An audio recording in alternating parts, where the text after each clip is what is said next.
Sanctus, Sanctus, Sanctus Dominus Deus Sabaoth. Bapak, Ibu, dan saudara-saudariku yang terkasih dalam Tuhan kita Yesus Kristus, salam sejahtera untuk kita semua. Berkat Allah yang Maha Kuasa senantiasa menyertai kita. Marilah kita mendengarkan dan merenungkan bacaan-bacaan kitab suci hari Senin tanggal 13 Oktober tahun 2025. Dalam nama Bapa dan Putra dan Roh Kudus. Amin.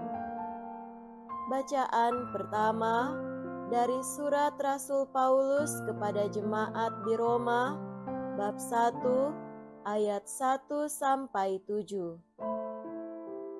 Dari Paulus, hamba Kristus Yesus, yang dipanggil menjadi rasul dan dikuduskan untuk memberitakan Injil Allah. Injil itu dahulu telah dijanjikannya dengan perantaraan para nabi dalam kitab-kitab suci.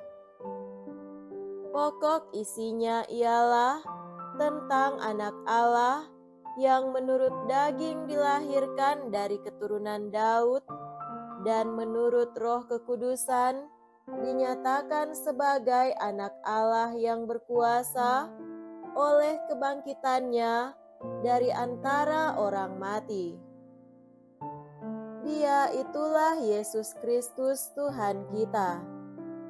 Dengan perantaraannya, kami menerima kasih karunia dan jabatan rasul untuk menuntun semua bangsa supaya mereka percaya dan taat kepada namanya.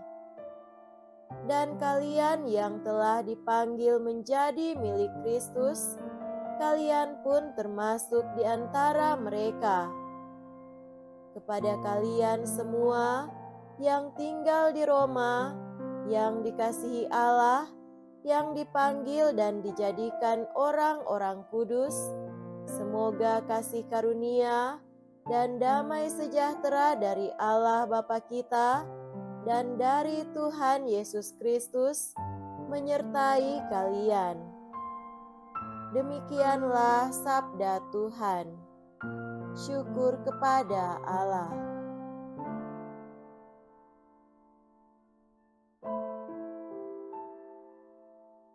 Semoga Tuhan beserta kita sekarang dan selama-lamanya. Inilah Injil suci menurut Santo Lukas. Dimuliakanlah Tuhan. Injil Lukas bab 11 ayat 29 sampai 32. Sekali peristiwa, Yesus berbicara kepada orang banyak yang mengerumuni Dia. Angkatan ini adalah angkatan yang jahat. Mereka menuntut suatu tanda, tetapi mereka tidak akan diberi tanda selain tanda Nabi Yunus. Sebab sebagaimana Yunus menjadi tanda bagi orang-orang Niniwe, demikian pulalah Anak Manusia akan menjadi tanda bagi angkatan ini. Pada waktu penghakiman ratu dari selatan itu akan bangkit bersama orang dari angkatan ini, dan ia akan menghukum mereka. Sebab ratu ini datang dari ujung bumi untuk mendengarkan hikmat Salomo, dan sungguh yang ada di sini lebih besar daripada Salomo. Pada waktu penghakiman orang-orang Niniwe akan bangkit bersama angkatan ini, dan mereka akan menghukumnya.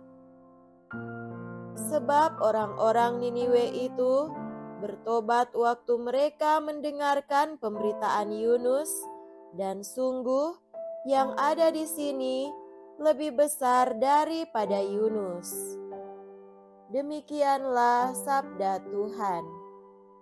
Terpujilah Kristus.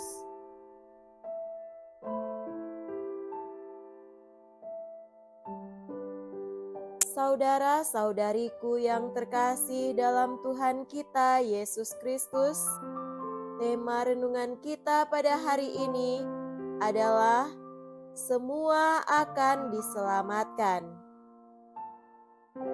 Bulan Oktober adalah bulan misi. Di bawah perlindungan Santa Teresia dari kanak-kanak Yesus yang dirayakan pada 1 Oktober, gereja menggemakan kembali panggilan mendasar yang diterima dan diamanatkan oleh Yesus Kristus, yakni mewartakan kabar gembira tentang keselamatan bagi segala bangsa dan menghantar segala bangsa kepada keselamatan itu melalui Yesus Kristus. Kita berharap agar selama bulan Oktober ini, umat Kristiani kembali dikobarkan semangat misionernya. Rasul Paulus dalam bacaan pertama kembali mengingatkan kita akan panggilan misioner itu.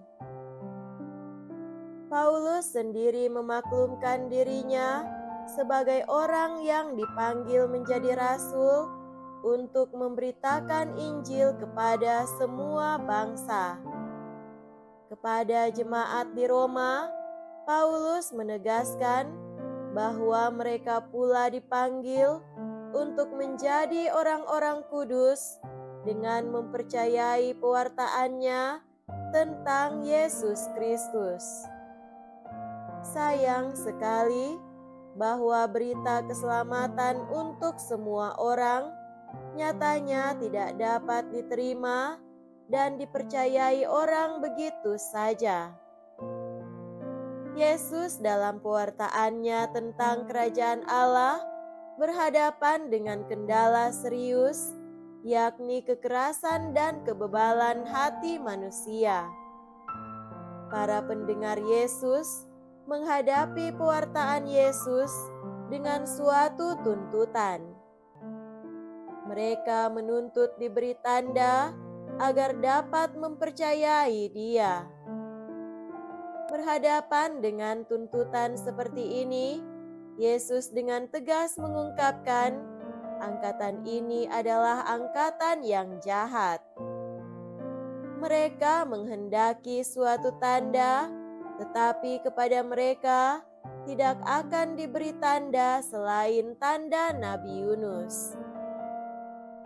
Yesus bagi mereka tidak cukup sebagai tanda yang membuat mereka percaya. Kata dan perbuatannya tidak cukup meyakinkan mereka. Saudara-saudariku terkasih, warta keselamatan memang diperuntukkan bagi semua orang, tetapi nyatanya tidak semua orang mau mempercayai dan menerimanya. Kenyataan ini mesti menjadi tantangan karya evangelisasi dan misi kita. Marilah kita mohon rahmat agar semangat misioner kita berkobar seperti Yesus dan Paulus yang terus-menerus mewartakan, memaklumkan dan memberi kesaksian, walau terkadang tak dipercayai dan bahkan dikecam dan ditolak.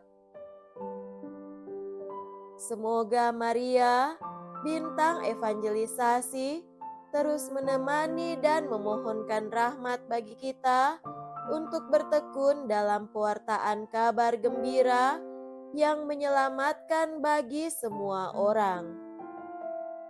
Berdoalah terus pada bulan misi dan bulan Rosario ini bagi karya evangelisasi di seluruh dunia dan untuk segala bangsa. Semoga demikian. Amin. Dalam nama Bapa dan Putra dan Roh Kudus. Amin.